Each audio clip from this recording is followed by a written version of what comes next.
What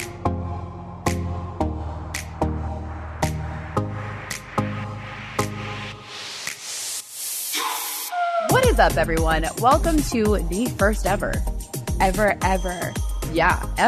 all time. Wow, that's very formal. The first ever episode of Wholeheartedly with Kendall and Gailey. I hate saying my own name. That makes me uncomfy, but we're going to do... I'll say it. It's with Kendall and Gailey, and we're so excited to be here. And also, if you are listening to this or watching it on YouTube, review, like... We really like positive reviews. I do believe in the thumper quality of life. If you don't have anything nice to say, just don't say anything at all. But apparently that hasn't happened in society lately. So positive is great. Yeah. And we already have a lot of reviews on Apple, which I'm not sure how, because all we released was the trailer, but somebody did give us 1 star, which is not good. We want 5.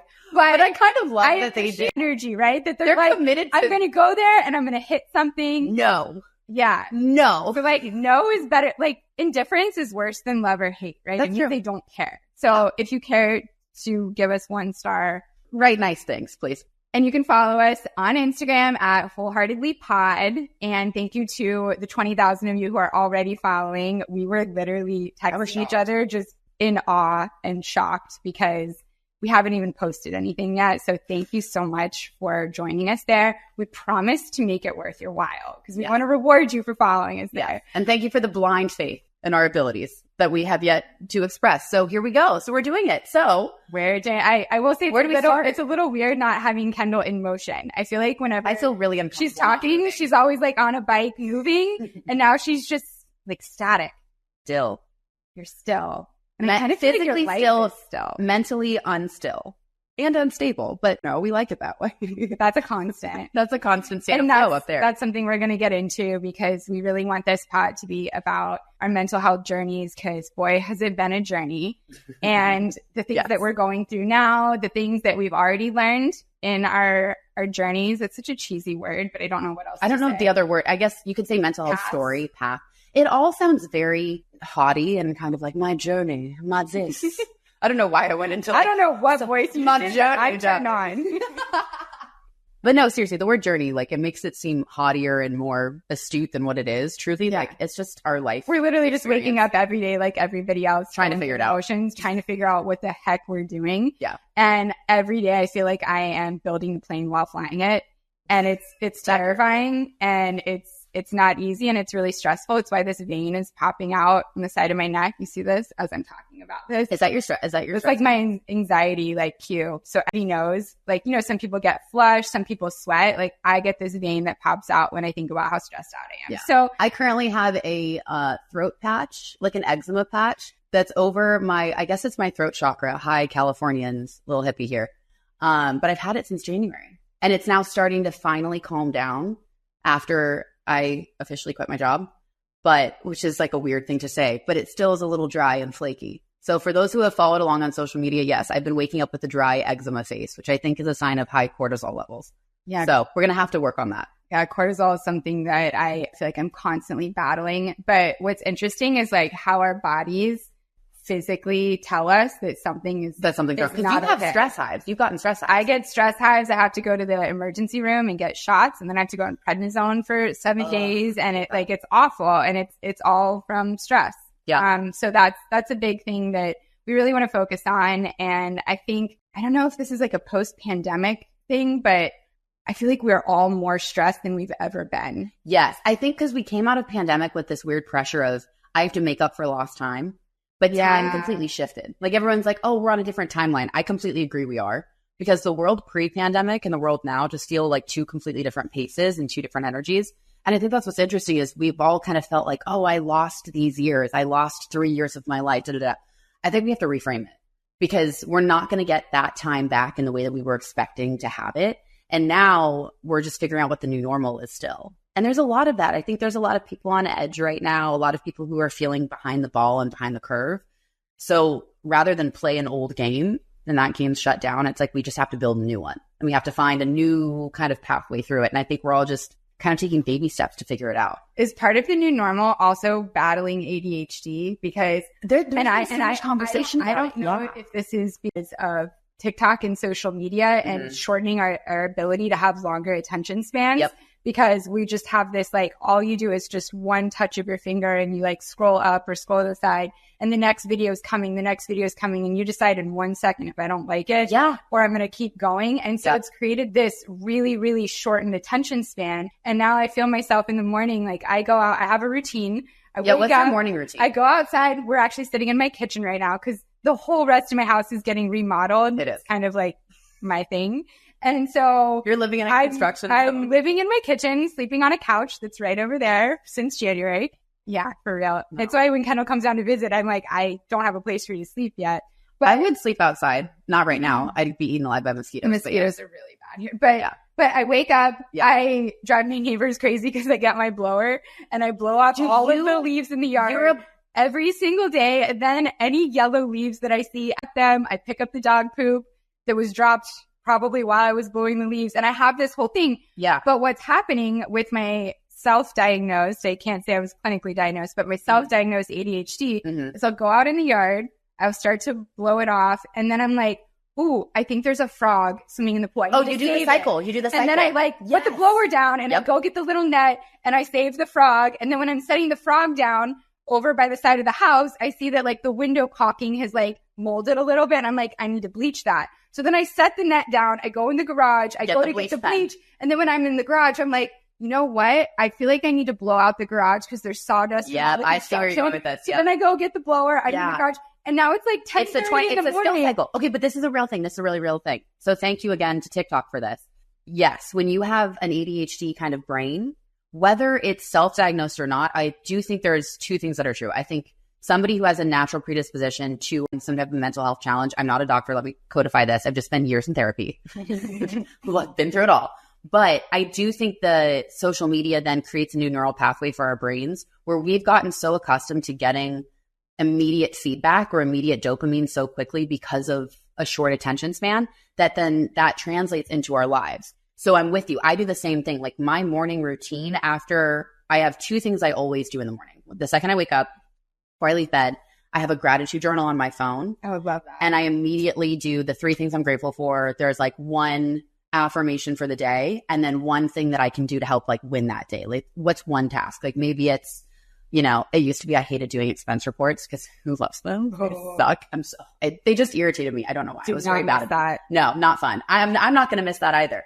Now it's just looking at my bills and being like, it's all an expense report. Great.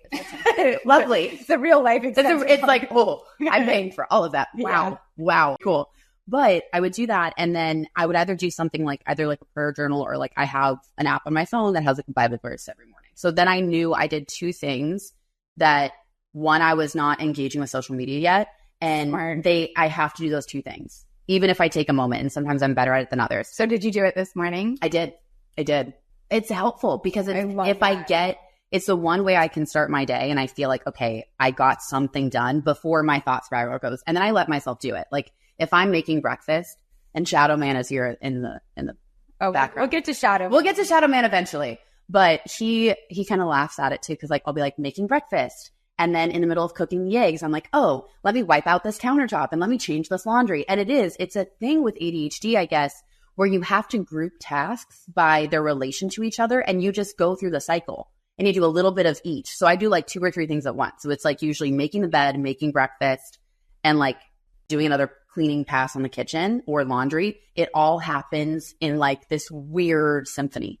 Something I feel you on that. Something that's helped me. My friend Shosh, we went to dinner in New York. I love She said she struggles with the same thing. Mm-hmm. And she said that as soon as she starts doing something, when her mind goes to the next thing, she tells herself, finish the task, finish the task, finish the task. And so I literally will catch myself like mid dropping the vacuum to go get the caulking gun. And I'm like, finish the task. And then I like just stay with the vacuum until I finish that. And there's something that is, that's like, I don't know, I'm almost like calling it out and acknowledging it to be aware of it. And then that helps me address it. Totally. The brain is not self-aware of what it's doing. It's going to keep doing whatever it wants to make it feel better and whatever feels like it's going to get that natural reward. Like there's that other thought too about habit stacking.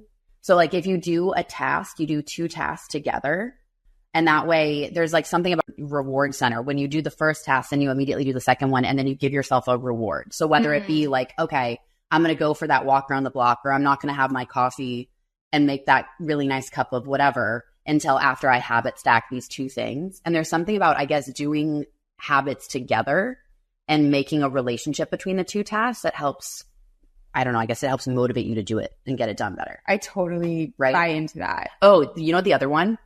This is so funny. Do you have house shoes? Who doesn't have house shoes? Thank you. Okay, no, this is a very real thing. So I have shoes that like slides. I have only for the house, slides. And you don't wear them outside. And they are not to touch the outside there's world. Foreign things outside, like a lot of poop I could be bringing in-house. Yeah. I'm not doing that. Yeah, there are literal house shoes. But what's interesting, they say there's a difference if you have kind of, I guess, like a spicy ADHD brain or a spicy brain in general, which I just think. Spicy brain? I call it spicy brain. My brain's spicy. That's what happens when I eat vanilla. Chipotle. That's about it. That's not a brain. That's a spicy other direction. That's a spicy other body part. God bless. Good luck. No, my whole body gets hot. Like, I don't Do you really? Yeah. You're not a Spice Girl at all. Mm-hmm. If you were to be like a Spice Girl from the group, who would you be? Speaking of ADHD, as we've completely jumped multiple items. Literally, that is what's happening. That's what's happening. In real time is ADHD. We went from spicy brain You to would Chipotle. be Sporty Spice, right? You know what, though? Yes and no. I think I have Sporty Spice tendencies, but like I feel like my truest self, maybe because I just love Victoria Beckham. Be honest. I freaking love them so much. I feel like I have a little bit of posh in me. Oh, you totally do. Because I don't wear track pants all the time, contrary to popular belief, everybody. Just because I wore them every single day of my life for the last 5 years. But I'm not very posh today. I am wearing real pants. I think we're both a combo of sporty and posh spice. Yeah. And posh for me, you have some not spice because of like you're such a sweetheart. Aww. You really are. And the blonde. I am not so much like because of my style, but more because I think of like the designs that I make. I try to make them very elevated and elegant. Yes. Posh, right? Whereas I feel like you dress and like you have amazing style with clothing and things like that. But also, you know, like I was a college athlete. Like I feel like I'm sporty too. That's what people don't know about you, which makes me laugh. Like you're like weirdly athletic. Like you're very talented athletically. The way that I will never run, let this be known. Amazing if people do marathons. Not for me. I will cheer you on. I will run a stretch with you. I'll do like a little 3-mile like jog with you. After that, nope, done. Like these gams, these hips, which are very sore. These legs, these short little legs of mine, they have motor, but they are not meant for distance. Meanwhile, you're like, oh, I ran. Like, so we'll be the perfect duathlon team where I'll run and you'll bike. Oh, give me the bike. Give me the swimming. I like the swimming too. I like to, but I'll let you swim. Okay, cool. Okay, where did we go with this? We started with spicy brain. Okay, no, but house shoes. See, it always goes back to the tree trunk. You have to have house shoes. Apparently, when you wear house shoes versus just being barefoot, it puts your brain, when you start this habit, you put your house shoes on, and then it's like you get your task done. So it gives your brain a signal. Oh, once I put my house shoes on. Yes, uniforms are important. It's very helpful. I mean, hello. You know your uniform. Hat, overalls, check. So I think something I read, I don't remember if it was the Wall Street Journal or New York Times, but one of those journalistic places. And they were saying that they pulled some of the biggest CEOs and they asked them, you know, what are the habits? What are the things that you do every single day as part of your routine? And I think 9 out of 10 of them said that they start every morning by making their bed. And I remember sitting there thinking like you have millions, if not billions of dollars. Like why are you waiting, like spending minutes making your bed? And what they determined was that they all got in this habit of starting their day out with something productive. So from the moment you wake up, if you do one thing productive, which PSA is not scrolling on Instagram as much as I want you to watch my design videos or watch one of Kendall's amazing commentaries on the bike. Instead of starting your day off with something like that, do something productive that's also physical, right? It's not like, oh, I'm going to check emails. That's productive because you're still laying down, you're still in bed, and now you're like commingling your sleep life with work life. Yeah. Like that's not healthy. It's not an active choice. It's still a passive experience. So since January, I woke up every morning and I took the blanket off of the couch and I put the pillows Yeah. back in How the do you corner. make I your put bed? the pillows back in the corner of that couch, and then I fold the blanket and I set it over there next to my refrigerator because I am literally living in my kitchen for 6 months now. Can I at least get you like an inflatable bed? No, I'm good. We're good. I got this. I'm fascinated. When I do projects for clients, like I sleep, I know, I but sleep sleep is on so their important. couch at the install. It's like the so couch- that I don't waste time driving home because I'm a couch sleeper now, like by profession, by trade. Is that you claim it? Yeah. I really love that. But it sucks because when my boyfriend Dale is here, It's like, how does he's like 6'3" and he is not going to fit on he's my a couch. big guy. No, we do not fit. So I just fold a bunch of blankets to try and make it really thick, and he sleeps on the floor. And we basically can't. And like, we'll fall asleep and my hand will be hanging off the couch and his hand will be holding on. So cause like normally we fall asleep cuddling. So now we fall asleep just like holding hands like Titanic, but like eventually his drops off because he's on like gravity where I can I'll just never hang. let go, Jack. Yeah, I'll never let go. Jack, let's go every night about like 5 minutes in. Dale, let's go. He just Poor Dale. slowly like fades away. It's fun. Okay, when can we fix up at least can we get your bedroom done? Can we prioritize that just for like your personal life and your sleep? Like, please. Yeah. But what happened was Okay, the client on this install is really, really difficult. Yeah. Because she keeps changing her mind. She keeps adding new things. Oh, you the client being yourself. Yeah. Sorry, I was a little slow to the upset. So I just keep adding more things. So right when I think like, oh, I'll get the bedroom done and then I can move in, I end up you like, ADHD brain it and decide to my close whole to house the is like a result of my ADHD. Oh, and my dog Patch is here with Hi, Kendall for baby. those of you who aren't watching on YouTube. I love this. So if you hear that noise, Bowie could never be this large. That's what's happening. Hi, baby. Bowie would want to do this. He'd just yelp at me and put him off on my lap. Oh, your dog Bowie is so cute. So the very first question we were going to start out with Before we that we haven't even addressed yet because we ADHD'd so hard is I wanted to tell our origin story and how we met. because so People many don't get that we were friends for a long time. No, and so many people follow both of us and like have been on this journey with us, but they had no idea that we were actually friends and confiding. They probably thought it was like a fake social media relationship. You know what I mean? And what's crazy is this all happened before either of us had over 1,000 followers. Yeah, I remember watching your Instagram, and we can talk about this in a second. You can talk about how. No, tell it. Like, I watched your Instagram literally go from I think like 2,000 maybe 800. Yeah, I think maybe it was 800 from the first time I met you. And literally, I watched it grow to the point that I was like, did she buy followers? Because it happens. No, I know you didn't. But it just happened so fast. Oh, hell no. No. But then, I mean, and the social media person in me who like used to do that for work for a while, I was like, I looked at all of your likes and comments and I was like, oh my God, she just went viral. And it was so fun to watch you blow up and see like all of your designs really start to take off. And I'm like, I know her. I'm like, yes. I was like, this is so badass. So anyway, do you want to talk about how we met? Are we allowed to say where and like? Oh yeah, we can say where. I'm not under contract with anybody now. I'm free. Oh, we are free. So I was with my ex who lived in New York and he was big into boxing. So I was taking Rumble classes with him, which is like, it's just like now it's kind of everywhere. But at the time it was like really the spot in New York. And it was where you went to take boxing classes and work out. And who was the instructor? The beautiful, the amazing, the powerful Kendall Toole. Oh, God. It was like early in my fitness career and it was so, but you were so kicking ass. Thank you. Cause I love the boxing part and I love the teaching part, but I look back at like some of my social media posts, so cringy. Dude, everyone's are so bad. Everybody's old social is so rough. And I just think like the captions are so bad. Oh, the captions. Remember how hard we worked on the captions? I used to rhyme everything. Oh, were you like the alliteration guy, bro? Yes, I literally would not write a caption unless every other word rhymed with the previous word. And then I would do hashtags that rhyme.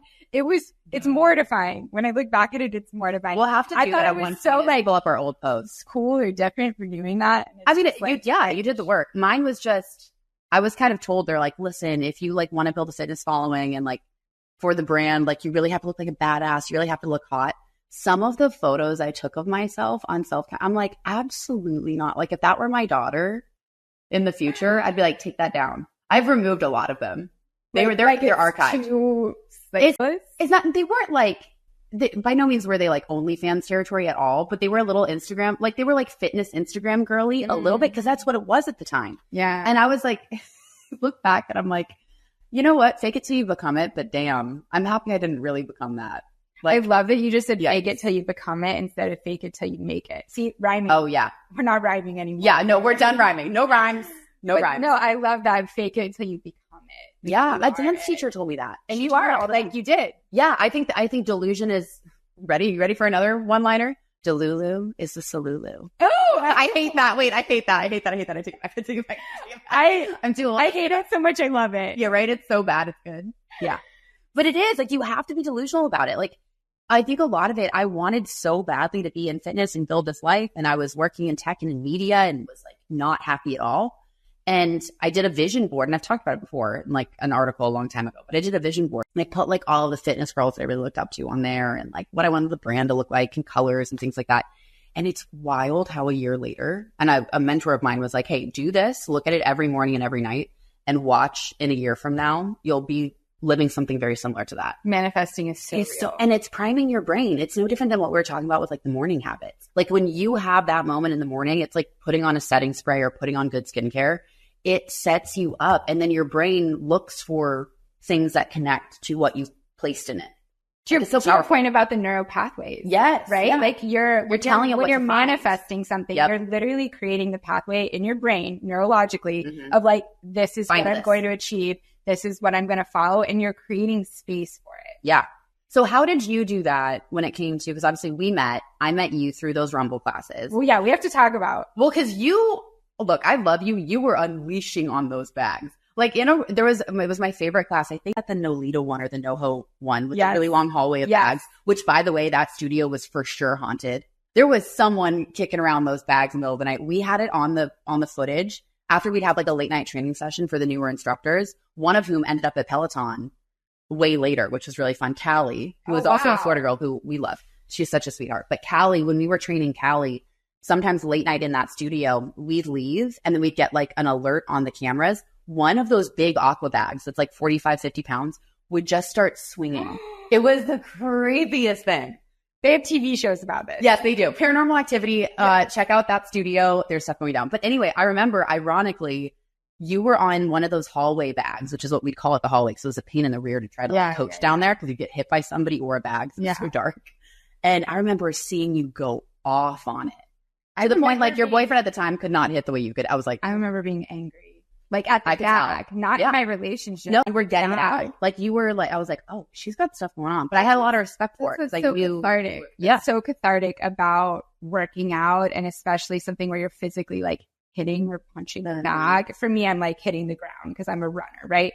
So I'm just me and the pavement are going at it every time I run. Mm-hmm. And I think that there's something that allows you to get out of your brain because you have to focus on what you're physically doing, right? Like, like the vibration, you're getting the coordination. Feedback. Yeah. And that's what's cool about hitting the bag. Like meditation. Yeah. It is. Like, because you have to be present when you're doing it. There's no choice. If you get in your head, you're going to hit it the wrong way and you're going to get responded to immediately. Like the feedback from that is so powerful. But yeah, I remember meeting you two and being like, I'm curious about her. I'm like, she's really interesting to me. And I think you started following me. I stalked and found you. She's really cool. And then I started following as you were redoing or doing the Connecticut house. Yeah. And I remember the first thing I saw it, I was like, dang, she's really talented. And I sent it to my mom, who you met earlier today. Yeah. So sweet. And you scavenged in the backyard for these like twigs or something. You scavenger. And you wrapped them around and made this mega cool, like badass wreath for over one of the fire. Like I remember this so vividly, and I was like, "Damn, she's talented." Like maybe I should scavenge for a wreath. A little known. I was in New York, and if I scavenged for anything, it probably would have had like dog poop and some type of other feces, urine, drug paraphernalia. Yeah, like, don't scavenge in New York City. Don't do that. But it was amazing what I saw you do, and then from that point, I kept watching. You were sharing your journey of building that house, which I know I can see it on your face. Yeah. I can feel it off. Because that was a rough time in your life. That was a journey, ladies and gentlemen. That was a whole ass book. Yeah. Yeah. No, so, you know, what's interesting too is as you're talking about, you know, like you started following me and you saw that I was making these reads and creating all these things. And it looked like I was living this amazing life in this mansion in Connecticut with my fiance, who is now an ex-fiance for those of you who don't know me yet. And I was living this fairy tale life out on social media. Yeah. And, you know, I worked in finance. I worked at Goldman Sachs and I was an executive and I had this powerful job. I had this handsome fiance and we had this beautiful mansion and I was making these. You guys were like Barbie and Ken. And I was like growing my account like barely, right? It went from 800 to like 1,200 followers, creating these things. And like you were watching it, showing your mom, saying how amazing it looked. But on the inside, I was literally dying with my eyes wide open. I was struggling so hard and working so hard to do things to impress him, to try and feel like I was worthy of being loved.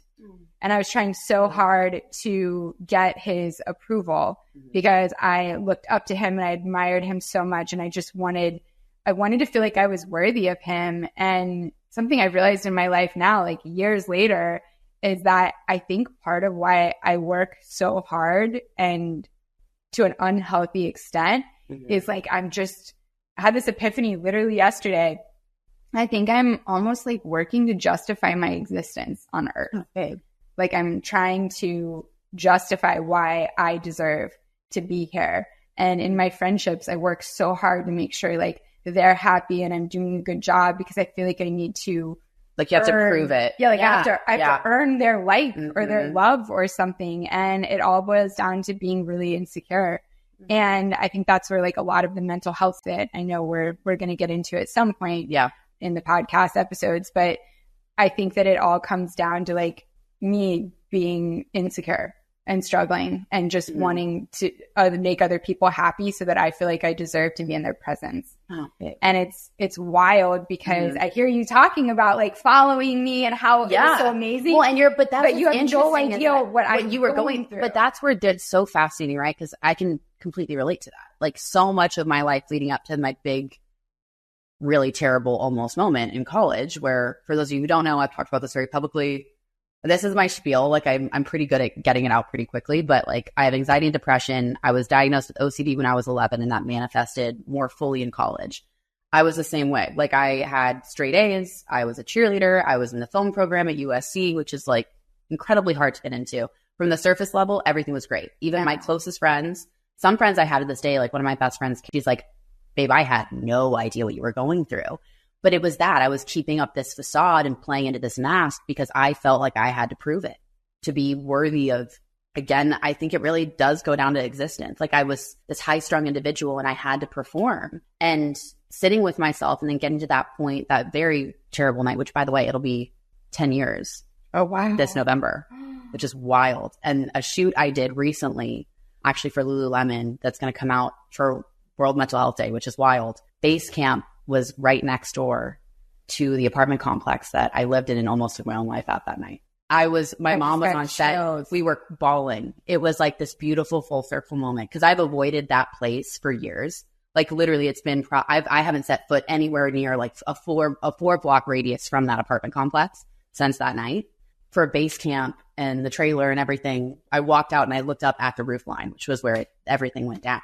No, so for the people that don't know you and don't know your story, like, can you walk through what happened that got you to that point of standing on the roof and having that conversation with yourself? Like, how did you build up to that spot? And then more importantly, like what changed your direction from what was that from moment that to stop that? Yeah. So it was a slow going process. And I think a lot of people who've been through to a really dark place mentally, we know this.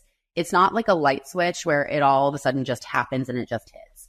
It's a slow burn and it's very subtle. So for a long time, the best way I can describe it was like I was losing color out of my life. Oh. Right? Oh. Mm-hmm. It's funny because when you say it to somebody who knows that feeling, it's like it's perfect. That's exactly what it is. And it just is like, you know, when you're editing a photo or something or doing something and you're watching it go from full color, like Technicolor, down to like a sepia tone and then to full black and white. Yeah. That's what it was. And it happened over a course of time. So like I grew up as a kid actor, which probably really screwed up with my head. I had great parents who protected me from a lot of the stuff, but I do have stories, and it makes me really sad actually to know all of what's come out about like the Nickelodeon and Disney kids, and knowing like I had friends who were on the Dan Schneider shows, and it makes sense in hindsight seeing the hell that they were going through. And I feel really bad being like, I was in that circle. I never was successful enough to end up on those shows, which I guess is a huge blessing in hindsight, right? Like, thank God I wasn't. Anyway, very failed kid actor. So I had this very high strung, like, I have to perform. It's an audition. You have to turn it on. You have to be always ready and on camera. And then I got into college, and this film that I did the short film, and then it turned into a feature film, was supposed to, be at Sundance and all this. It was a Sundance short project, and it had a poor it wasn't received okay. It was at the Berlin Film Fest and did semi-decent. It was on Netflix for a blip of a period of time. You want to see my natural brown hair?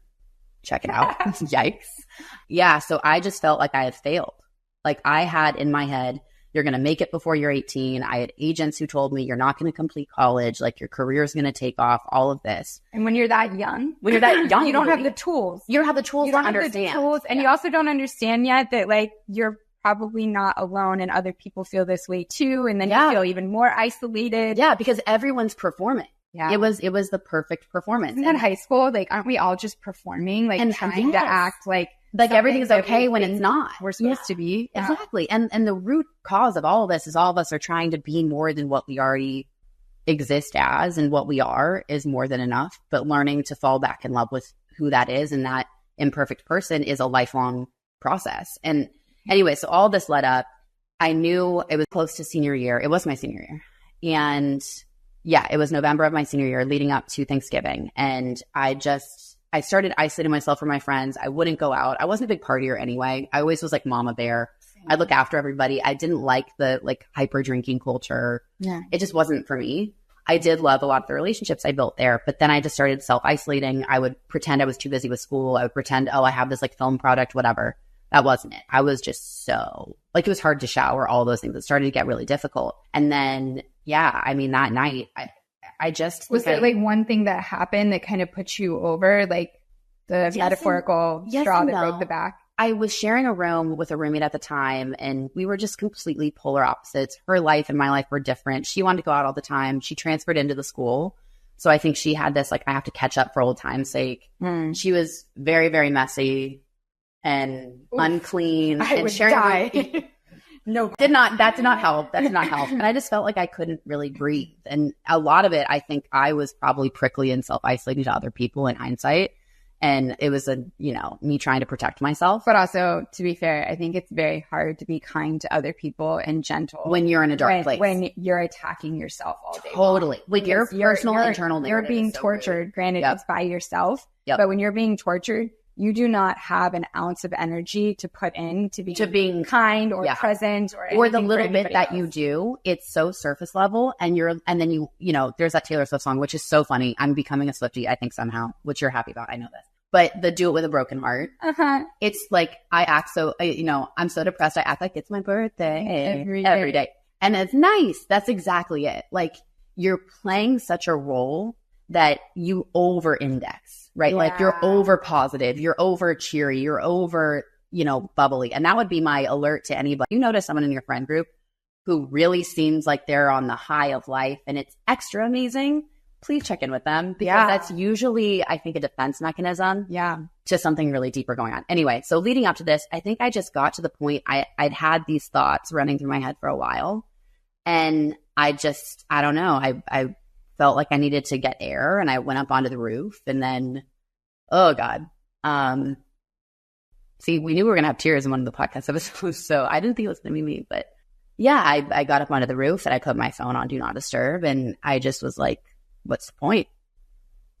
And it's funny to be a grown woman now, to be the age that I am, and have it almost be 10 years ago, and know that girl, like, and that mindset still is in me. God, we're gonna cry. Yeah, I'm crying now. Sorry. I'm not helping here. And it just tired I was exhausted. I was tired of not feeling like myself. I was tired of putting on a show, and I was just exhausted of it. And there was no color. There was no color. It didn't seem like there would be color ever again, too. I think your brain tricks you. There's a hopelessness, but it's this really quiet hopelessness that it's like just an emptiness. It's like, oh, it's just time for it to close. It feels like the end of a movie. And you're like, I guess it's just the movie's supposed to end. And climbed over the fence, this ledge. And I kid you not, I had this flash. It was funny because for how numb and black and white my world was, this was Technicolor. Oh, wow. And it was a series of like snippets. It felt ironically very like Christmas Story or whatever it is, or Christmas Carol, of what would become of my mom, of my dad, of my brother. And that did it. And I turned around and like grabbed the rail and turned around and I looked at my phone that I swear to God I put down. I was on silent. My phone was lit up. And I had like 15 or 16 missed calls from my mom. She knew. And I saw it. And then it like, I was like, oh my God. And it was like, I had a breath put, like someone slapped me across the face. It was like, whoa, wait, how did I end up here? And then went back over, looked at the phone, and she was calling again. And I picked it up and I was like, hey, she's like, what's wrong? Like she knew immediately. And so I picked up. I'm like, can you just pick me up? And then the next 3 months, I don't remember anything. My mom emailed all my professors. Of course, my grades were fine. They're like, she doesn't even need to take the final. Like everything's like a 95 to a 98. Not that that's a flex, but it shows you that you can still present very well. Yeah. And I got out of my finals for that semester, moved home. And then that's where the whole line came in. So I was stuck in bed, couldn't get out of bed, couldn't shower, couldn't do those things. And I remember my mom was trying to get me to take care of myself. This was like right around Christmas, New Year's, I think. And my dad came up to my room. And we have always had a family saying, I've said it a million times on the Peloton, I closed out my Rumble classes with it. I know you remember that. I remember when I changed my career from being in tech and media into fitness. I posted it one day on my Instagram way back in like 2017 or something. And he looked at me and he leveled with me and you could see how worried he was. And he was like, look, kid, I love you to pieces, but he is like, I need you to get up and get out of bed. I need you to start trying, or your mom and I are going to have to put you in an inpatient and we're going to do it. And it might take you a little bit longer to graduate because we're going to do 6 months and make sure we get you right. And I just was so afraid I'm not graduating on time. Like I still have stress dreams that I don't graduate on time, which is so good. It's been years. Anyway. And he just looked at me and he's like, what do we know in this family? Like, it can knock us down, but it's never going to knock us out. And I need you to get back up. And seeing my dad plead, I didn't think I was going to cry this much. Seeing my dad really beg me as a grown man and my father, like, I was like, dang, I need to take care of this. Like, I have a responsibility to the people that I love. And so, yeah, I was in therapy probably 2 to 3 times a week. Really was isolated, moved into it's now been torn down, but it was like an old Spanish, which is why I loved Spanish LA architecture. Yeah. An old Spanish little tiny cockroach laden studio apartment that I loved off of Hoover Street, off of Hoover and Jefferson in South Central LA that I loved more than my life. It was my favorite. I call it the show. And I had little cockroaches. Chateau Cockroach. Chateau, yes. Yeah, cockroach. Chateau a la cucaracha was, we're going to mix French, we're going to mix Spanish. And I got through that final semester and really worked on my mental health. And it was a very contained existence. And then I found a way to graduate and started moving on with my life and continuing therapy. And then tech and media. And then that went south. And then fitness by proxy. There's layers. We can get into it as we go. I've already chatted this whole thing. But yeah, I think that mental health moment was simultaneously the biggest change in my life, but it was my biggest wake-up call because I never want to live my life numb or in black and white ever again. So I'd much rather do things that scare the hell out of me and risk it and show up and be fully present and maybe stick my foot in my mouth or maybe say stupid things rather than not live at all. Because that trying to be perfect and trying to present, literally, it stole years from my life. Yeah. I didn't live my life. I was living to try to exist as something otherworldly other than myself. And the freedom that's come from just being like, yeah, I'm not perfect. I make a ton of mistakes. I'm still figuring it out. I'm going to say things that are going to hurt people. I'm going to say things that, you know, I need to grow and learn from, but at least I know I'm moving in that direction. And I'd rather be unfinished than like finish it out myself, because I didn't live up to an expectation I thought I should have existed in. I just want to start by saying I am so grateful that you exist and that you are here, because you're touching so many people, but, you know, especially me. And I just can't imagine if that story had gone a different way. Do you know how many people wouldn't have benefited from getting to know you and experience you and the lessons that you share? Like, it's the butter effect. That ripple that you've created is a tsunami now. And it's like the most beautiful one. And it's why you're supposed to be here. And I think a big takeaway from what you went through is that there is something so dang empowering about being so low, because it instills a sense of fearlessness in you. You kind of already know how bad it could go. Oh, yeah. This is like the worst I have ever felt. This is the lowest I have ever been. This is the saddest. This is the darkest. This is the most lacking color and hopeless I have ever felt in my life. And if I survived that, then why the heck won't I go after get through everything else I've ever wanted? Because if the result is I end up here, well, I already know I can survive that. Exactly. Because your life is proof of it. And I think that's the biggest takeaway. And thank you so much for that. And I really appreciate that. And I'm inspired by you and knowing the layers of stories, some of which will be revealed. We'll get into that. Into those. Not today. Too much deep stuff. It's gonna, that's why we have a whole every weekly episode to get through a lot of it. Every Wednesday. That's what's beautiful, is getting to have friendships and meet people, because you also recognize people immediately. You and I recognize each other immediately without ever having the depth of this conversation. It's a sense when you know someone's been to hell and back, and it just, you see it in their eyes. It's almost like you saw a vibration punching that bag. I knew it. And you were like, there's something deeper here, but also like, I like her. Mm-hmm. And I felt the same way about you. And I was only following, 30 people, and I followed you. I know. I noticed. I was like, wow, I really honored. Yeah. And you like, I only had 800 followers and you followed me. And it was like this instinctual, there's a couple people in my life, like Shosh, we talked about earlier. There's a couple of people in my life who right when I meet them, I'm like, I don't know you, but I'm supposed to. Yep. And I'm not letting you go. It's an instinct feeling. Yeah. I'm not letting you out of my, at least not electronically on my social media, I'm keeping you in my metaverse. Yep. And I think it just goes back to like, it takes one to know one. It takes one to appreciate one, So like when you see it, you just instinctively know it. And those are the people you want to hold close, because you aren't having to translate who you are and how you think and how you talk, because you're speaking the same language. You're on the same vibrational level. Yeah. Like it's your frequencies are so in alignment. Like there's that really interesting, it's gone through Instagram and TikTok, but it was like, the little, what's it called? The balls. The metal balls. The metal balls. The droopy metal balls. The droopy metal balls. Hit, and then the energy goes through. Equal opposite reaction, right? Yeah. Like it's physics. It's physics, but there's like, they hit like a tuning fork. And it said when you're with people that aren't your vibe, and the tuning fork was at a different frequency than what the metal balls were hitting each other with. It sounds terrible. And the metal balls didn't move. When the tuning fork with the same vibrational frequency as the metal balls, I say metal balls.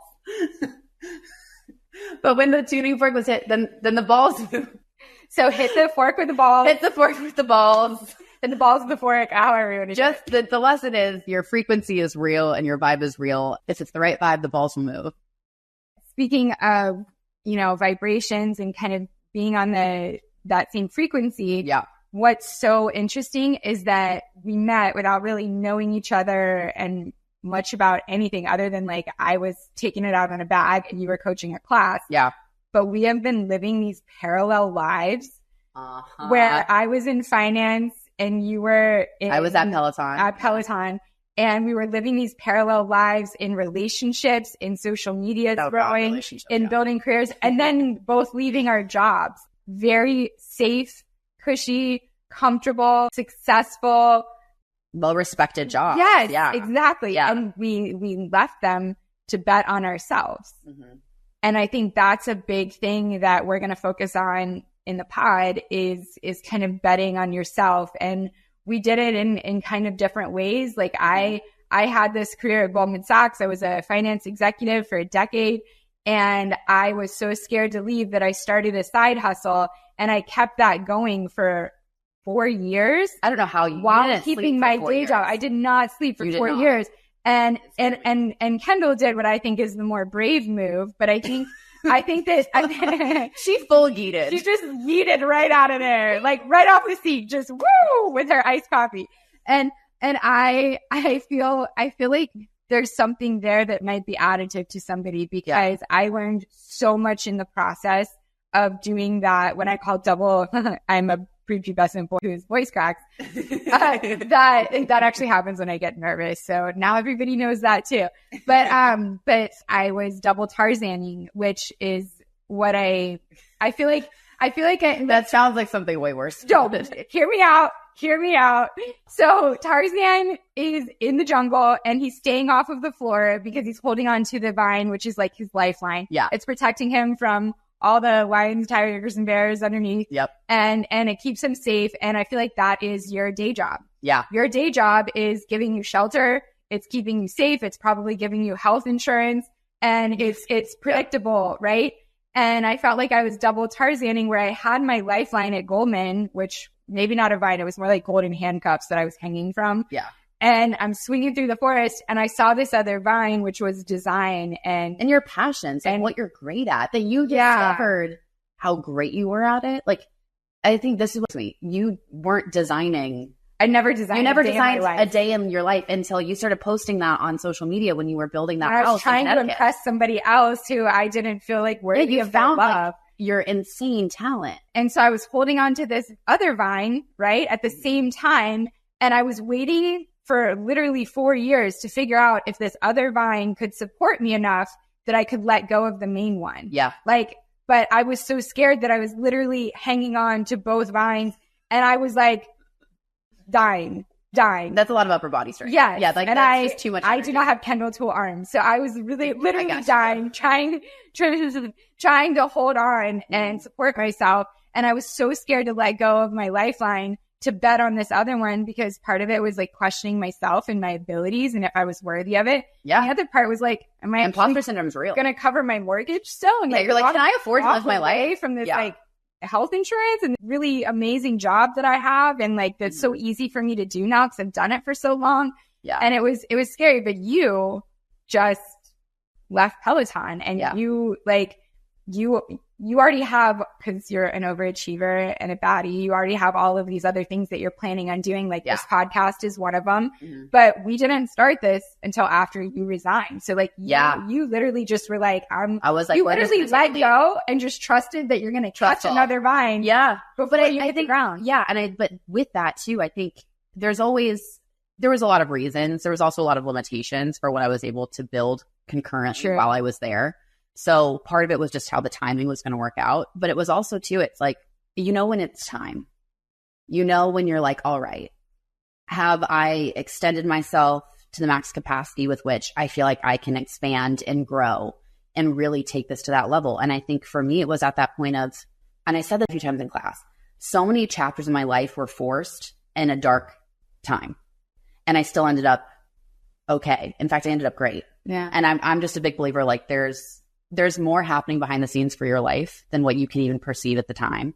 And like when my mental health went south and I thought I wasn't going to graduate school, that was a huge gift that now I understand why I went through that in some parts, because now when I got to teach so many people at Peloton and now extended to social media, now the podcast, now other things that are going to start being revealed, I have something to speak about.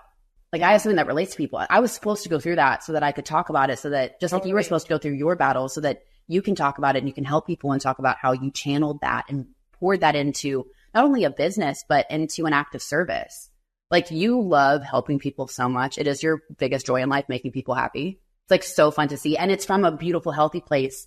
I think how you're harnessing it now, because it's not, you're doing it true service and love. Like you love watching people love their homes and feel like, oh my God. yeah, I know. And I literally watch my reveal videos in slow motion, like you're just on their faces. And I just like zoom in on each person's face and I just want to see the look in their face. Yeah. And their eyes light up. Eyes open. And I do it for each project. And I like, it's how I go to sleep at night, literally watching their faces. Yeah. And knowing it's making an impact and making a difference. It just makes me so happy. Yeah. And that's, I think we all have that ability. We all have that.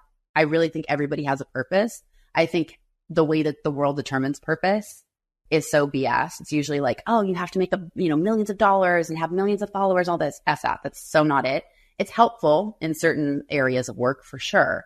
And it's a byproduct in some ways, but like everybody has that thing, whether it's like working in hospitality or maybe it's being a nurse or a doctor and you're literally saving lives, or you're caretaking somebody in their final days and you're in that transition peaceful for their family and their friends. Like there's so many things that I think people are called to do. And what's really incredible is when you're able to close a chapter in your life, not because it's forced and it was just the way that you were kind of shoved out and you didn't have a choice, to have a choice to move on from something and be able to look back in something so positive. In many ways, I think same thing with you and Goldman. Like you could have stayed there for another 15, 20 years. I could have, and I would have just been making wealthy people get wealthier. And I wouldn't have really felt like I fulfilled a purpose that was meaningful. That was meaningful to you and what you're capable of doing. And I think that's really, it's the same thing. It's like, okay, I could continue to teach classes and classes that I love to teach. I enjoy. I'm going to miss it so much. I'll find a way. We'll discuss. There's plans. There's plans, people. But like, we got to be thoughtful and mindful and, contractually sound on that front. It's that, but how can you take that more? Like you were helping people gain more wealth, which is lovely, but now you're helping people gain more wealth in a different way. Like you're giving them a home space that they can make memories in, that their children can grow up in, that they can come home from work and feel a sense of safety and security and joy. Like home is the most important spot in our lives, and you're giving people a home. I also think it's really connected to your mental health. Like if you don't feel safe and comfortable, happy, proud in the space that you come home to every single day, how are you going to exist? How are you going to be able to take care of yourself and feeling better when you don't feel good if you already don't physically feel good in the space that you're in? Right? Like I've watched families go from never hosting anything for their kids' birthday parties or family events because they're embarrassed to have people come over to their house. And now after I've come in and renovated it for them in a weekend, they tell me that they are the hub. They have all of the birthday parties there. They have all family Thanksgivings and Christmases. Yeah. And they're so proud to be there. And also they're proud to like have their kids like grow up in the memories in this. Yeah. And to be the house. Like that is my dream one day. I want to be the house, like the house where everybody wants to go over. There's always fun snacks. You know me, I'm going to be chefing it up, making like little healthy treats. And side fun note, I'm designing Kendall's house. And we are going to make it so beautiful. So all of it will be on our socials. On our socials. So get ready. Yes, people who have predicted that I bought a house in Florida. Yes, I did. I did buy a house. It's getting built.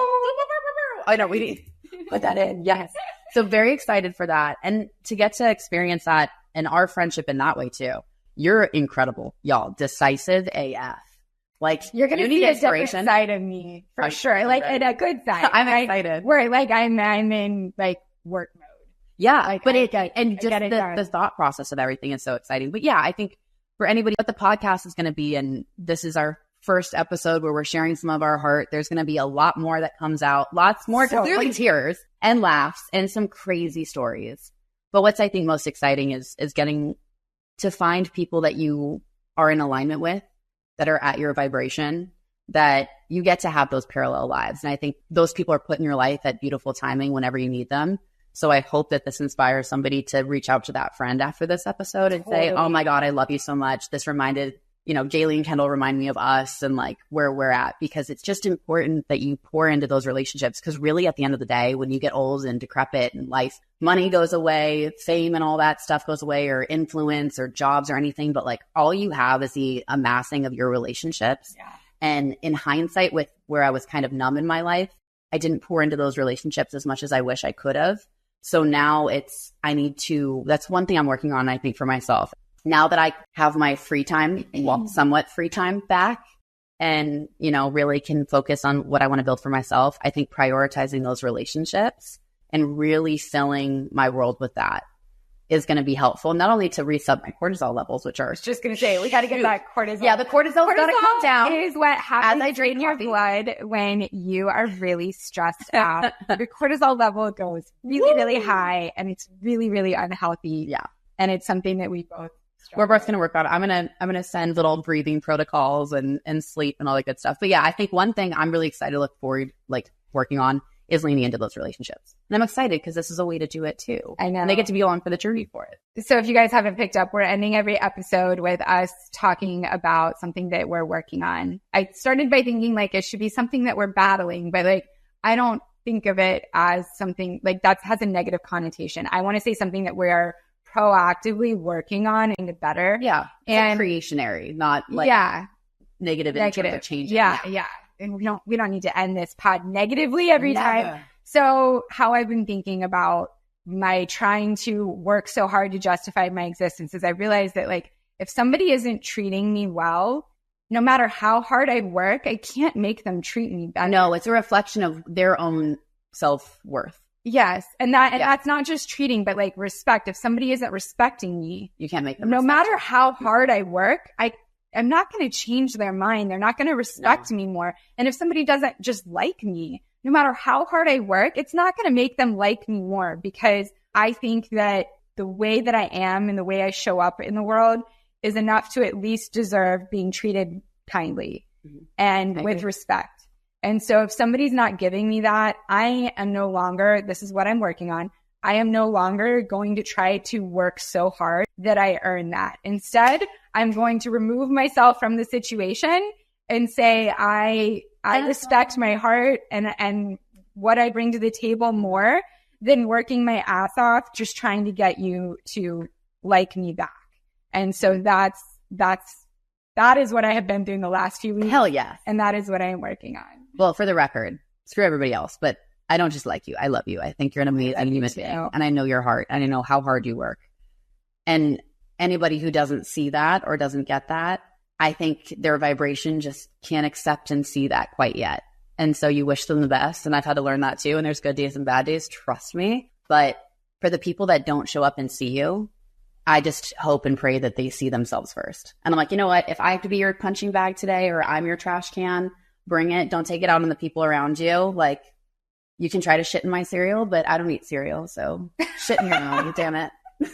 I need like a yeet button where I'm like, boop. Oh my gosh, like an ejector seat? Yes. I'm out, just them out of my life. Wouldn't it be fun to like, you're not getting my work ethic anymore. You don't deserve it. No, you cut off the supply. It's great. No, but truly, you're an absolutely fantastic human. And I can't wait to be along the journey and help you remind yourself of that too. Just like you help remind me, myself. Like just like you help remind me of things that I need to see in myself and be so supportive, especially through my decision to move on and all of the phone calls we had and the trader. I thank you so much. I could not be more proud of you for the decision that you've made. And I know firsthand how terrifying it is to let go of that support line and just like fall. And it's really scary, but it is so dang inspiring to watch you betting on yourself and all of the words you say, all the motivational speeches on the bike, like you're putting it into action. Like you are not just words, you are actually living it. And I, as your friend, I love that I get a firsthand seat to this. Thank you. You're a superstar. And we just really want to thank with our whole hearts. We want to thank all of you for being here and being on this wild ride.